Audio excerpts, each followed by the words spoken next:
அனைவருக்கும் வணக்கம். இந்த வீடியோல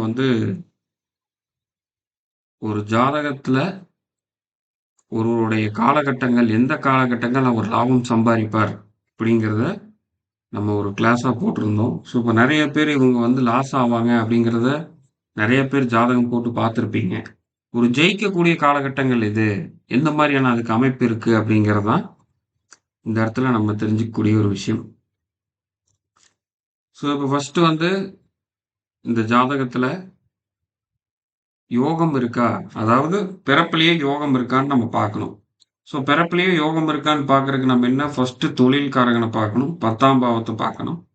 அதுக்கப்புறம் பங்குச்சந்தை இருக்கிறதுனால குரு, புதன், ராகு இது எல்லாமே பார்க்கணும். அது நம்ம ஃபர்ஸ்ட் இருக்கக்கூடியது. 2வது இப்ப நடந்துகிட்டு இருக்க திசை எப்படி? நடந்துகிட்டு இருக்க கோச்சாரம் எப்படி? இது நம்ம முழுசா பார்க்கணும். பார்த்துட்டு அதுக்கேத்த மாரி அந்த திசா புத்தி, கோச்சாரம், அந்த பிறப்பு குடுப்பினை எல்லாம் வச்சுதான் இந்த காலகட்டங்கள் உங்களுக்கு லாபம், இந்த காலகட்டங்கள் உங்களுக்கு நஷ்டம் நம்ம சொல்லுவோம். அப்ப இந்த ஒரு ஜாதகம் இவர் நம்மளுடைய கிளையண்ட் தான். இப்ப இவருக்கு செவ்வாய் திசை, புதன் புத்தி நடக்குதுங்க.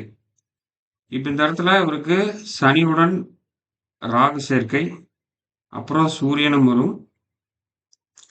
அதுக்கப்புறம் செவ்வாயும் வரும். ஃபர்ஸ்ட் ராகு தான் க்ளோஸ் கன்ஜெக்ஷன்ல இருக்கு.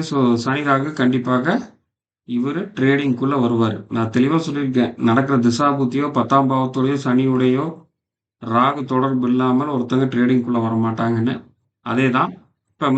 இப்ப செவ்வாய் திசை புதன் புத்தி. இப்ப செவ்வாய் எந்த லக்கணத்துக்கு, அதாவது சிம்ம லக்கணத்துக்கு 4க்கு 9 கூடவே கிட்டத்தட்ட மேஷத்துல ஆட்சியாவும் இருக்காரு. அதே மாதிரி செவ்வாயுடைய டிகிரி 7ல இருக்கு. அப்ப 8ல தான் இருக்கு.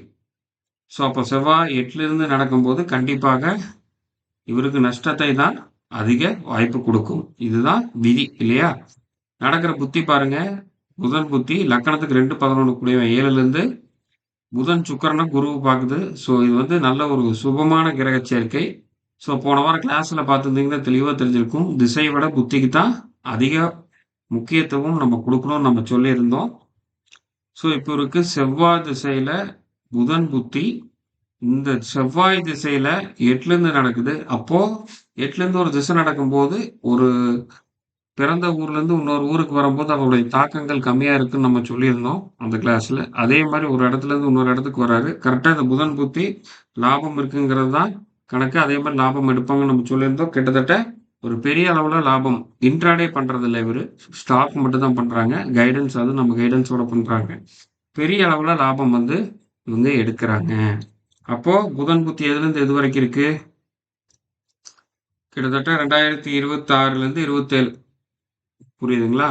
கிட்டத்தட்ட ஒரு 1 இயர் இருக்குதுன்னு வைங்களேன். இப்ப 2027 ஜனவரி வரைக்கும் இருக்குது. அது வரைக்கும் தான் நம்மளுக்கான வாய்ப்பு இருக்கு. இப்ப ஒரு லக்கணத்தை நோக்கி கேது வந்தபோது ஃபுல் டார்கெட்க்கு வெயிட் பண்ணாம பாதியிலேயே அவசரப்பட்டு வர்றது. சரிங்களா? ஒரு 50% முன்னாடியே புக் பண்ணிருச்சு. சின்ன ப்ராஃபிட்ல. அந்த மாதிரியான விஷயங்கள் பண்ணதே தவிர, மேக்ஸிமம் இவருக்கு லாபத்தை தான் குடுத்தது. அதே மாரி லக்கணத்த நோக்கி கேது இருக்கிறதுனால, பர்சனலா சில விஷயங்கள் அதுக்கு ஸ்ட்ரெஸ்ஸு இந்த மாதிரியான விஷயங்கள் ஃபினான்ஷியல்ல அவருக்கு லாபத்த குடுத்திருந்தது. யாரெல்லாம் இப்ப நம்ம லாஸ்ட் வீக் கிளாஸ் அட்டெண்ட் பண்ணீங்களோ, உங்களுக்கு எல்லாமே தெரியும். இது ஒரு நல்ல ஒரு எக்ஸாம்பிளான சார்ட். ஒரு 8ல நடக்கிற திசை, ஒரு 2, 11 கூடிய ஒரு புத்தி நடக்குது. எது பவர்ஃபுல்லா இருக்கு? இப்ப இதே புதனோட கேது சேர்ந்திருக்கு, சனி சேர்ந்திருக்குன்னா, கன்ஃபார்ம் லாஸ் தான். அதுலலாம் மாற்று கருத்தே இல்ல. அப்ப நம்ம அந்த பார்வையும், இதையும் வச்சு பார்க்கும்பொழுது, எந்த காலகட்டங்கள் இப்ப இவருக்கு அடுத்து எப்படி இருக்கும்? 2027க்கு அப்புறம் இவருக்கு பண்ணவே கூடாதுன்னு சொல்லியிருந்தோம். ஏன்? கேது. 2027 1வது மாசத்துலருந்து 6வது மாசம் வரைக்கும் பண்ணவே கூடாது. ஏன் கேது பண்ணக்கூடாது? 2ஆம் பாவத்துல இருக்கு. அப்ப என்ன டோட்டலா இருக்கு. இப்ப எடுத்தது எல்லாத்தையும் லாஸ் பண்ணி விட்டுரும். அப்போ நீங்க ஸ்டாக் பண்ணுங்க, இன்ட்ராடே பண்ணுங்க. எந்த காலகட்டங்கள் லாபம் தெரிஞ்சா மட்டும் தான் உங்கனால இதுல நீங்க ஜெயிச்சிருக்க முடியும். எல்லா நாளும் எல்லாருமே 100% நம்மளுடைய எஃபோர்ட் போட்டாலும் நம்மளுக்கு ரிசல்ட் சேமா வர்றதில்ல. அப்போ இந்த விஷயத்தை தெளிவா புரிஞ்சுக்கிறதுக்கு தான் அந்த முகூர்த்த வகுப்பு நம்ம சொல்லியிருந்தோம். அது ஆல்ரெடி முடிஞ்சிருந்தது. இப்ப அதோட கிளாஸ் ரெக்கார்டிங்ஸ் அவைலபிள் இருக்கு. சேம் பிரைஸ்லயே அவைலபிள் இருக்கு.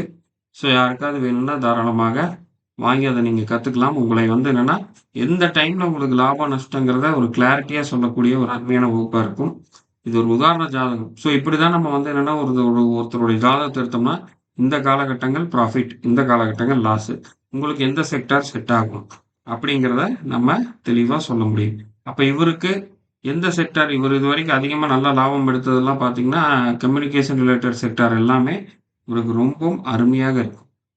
புரியுதுங்களா? புதன் சார்ந்த இருக்கக்கூடியது எல்லாமே இவருக்கு மிகவும் அடுத்த கட்டத்துக்கு கொண்டு போகக்கூடிய ஒரு ப்ராஃபிட்டபிளான ஒரு ஸ்டாக்கா தான் அமையும். அப்ப இந்த செக்டார் எப்படி இருக்கு? அதோட கிரக பலம் எப்படி? இதெல்லாமே எடுத்து தான் எந்தெந்த காலகட்டத்தில் சக்சஸ் பண்ண முடியும்னு நம்ம சொல்லும்போது தான் ஒருவர் அதை சக்சஸ் நோக்கி கொண்டு போவாங்க. ஸோ இந்த வீடியோ கண்டிப்பா பிடிச்சிருக்கும்னு நினைக்கிறேன். ஸோ மீண்டும் இன்னொரு வீடியோல சந்திப்போம். நன்றி, வணக்கம்.